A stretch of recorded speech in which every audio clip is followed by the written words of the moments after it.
Welcome to part 3 of the My Content Machine series. If you have not watched this playlist and you have not watched part 1 and part 2, you're skipping ahead and you want to begin with those videos first. But that said, let's talk about how do you build something that will protect your business. How do you build something that's proprietary so that you can separate and differentiate you, your company, your brand from everybody else.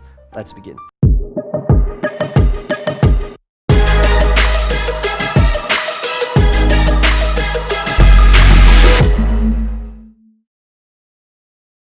I think the difference between number 2 and number 3 is that number 3 is really what takes a business to 8 figures and beyond. And number 3 is basically building up the proprietary asset. Everyone say proprietary asset.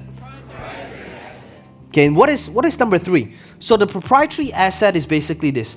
As you start doing step number 1 and number 2, as you're starting to build a social asset together with the digital asset, now that is the business model for most people. For most people, whenever you're selling stuff online, step number 1 is they put stuff on social media. Step number 2 is they sell something and the end, right? They take the money and spend it on whatever, okay? Now most people will not push and take number 2 and push it on to number 3. Now what is a proprietary asset, especially in this world, in marketing, in the world of ClickFunnels and sales funnels and all of that? How do you actually apply this? So number 3, this proprietary asset is basically this. How many of you here, you have watched the TV series Shark Tank? Thank you. So Mr. Wonderful, which is probably my favorite shark, he will always, well not always, he did that a lot in season 1, but one of the questions he would ask a lot in the earlier seasons is he would ask the question of, so what is stopping me from taking this $100,000 that you are asking for and start my own thing and crush you like the cockroach that you are? Right? So this is something he would say a lot, especially in the earlier seasons. And this is especially true if he feels that if a business owner doesn't have something that's proprietary. Right? Another common question the sharks will be asking is there something that's proprietary about what you're doing to stop other people from doing what it is that you do? Now, building up this proprietary asset takes time, money, effort, resources. And in our world, what is this proprietary asset? Okay, now to give you an example, many different examples to this, but if you take a look at Apple, okay, how many of you here, you are an Apple user? Show of hands if you're an Apple user. Okay, thank you. Now, that's like 90% of the room, right? So, think about this way. If tomorrow, if Samsung came up with a better phone with more features at half the price, how many of you here that is currently an Apple user would jump ship and utilize Samsung and buy their product? Okay, probably a few people that's too shy to raise their hand.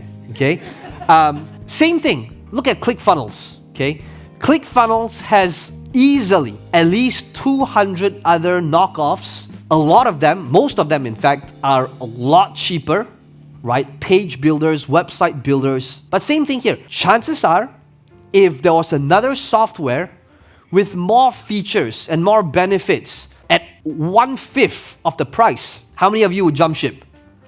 Right? One person. Okay? Anyway, so the question is, why is that the case? It's because of this proprietary asset, right? There's this thing that makes you locked into the system. So for Apple, what is it? If Samsung came out with this new phone, the reason why you're hesitant to jump ship is because you're thinking about all of the pain, all of the inconvenience of jumping ship. You're thinking about all of your songs on iTunes. You're thinking about your files that is on iCloud, which is a pretty crappy software.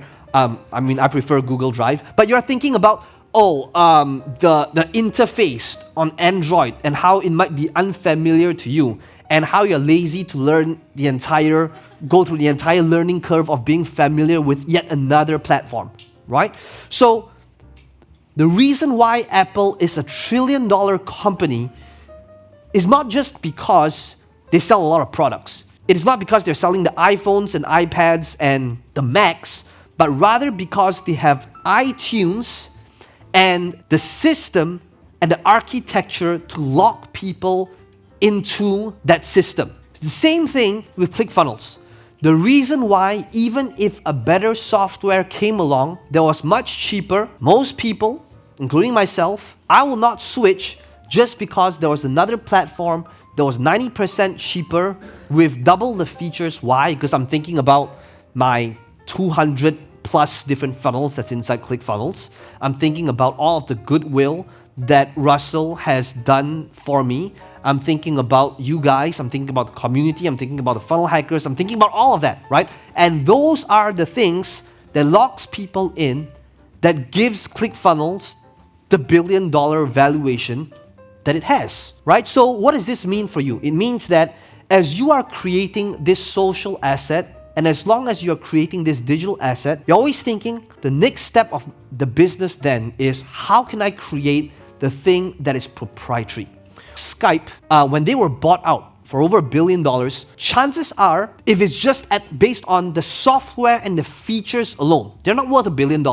That software could have probably been built from scratch easily at $100 million, right? But why is it worth billions of dollars? It is because of the user base, right? So same thing for you. It's what makes your tribe, your community, and what is going to take you to the next level is if you can create something that's proprietary to you that locks people in. This could be your user base, could be your following, could be your community, could be your recurring, that gives your company or your business that valuation. Okay? So the proprietary asset is literally what separates 8-9-figure businesses and beyond with the people that's doing well. So the next thing to be aware of is really, how can I funnel and take what I'm doing in my step number 1 and number 2 and turn it into something that is proprietary.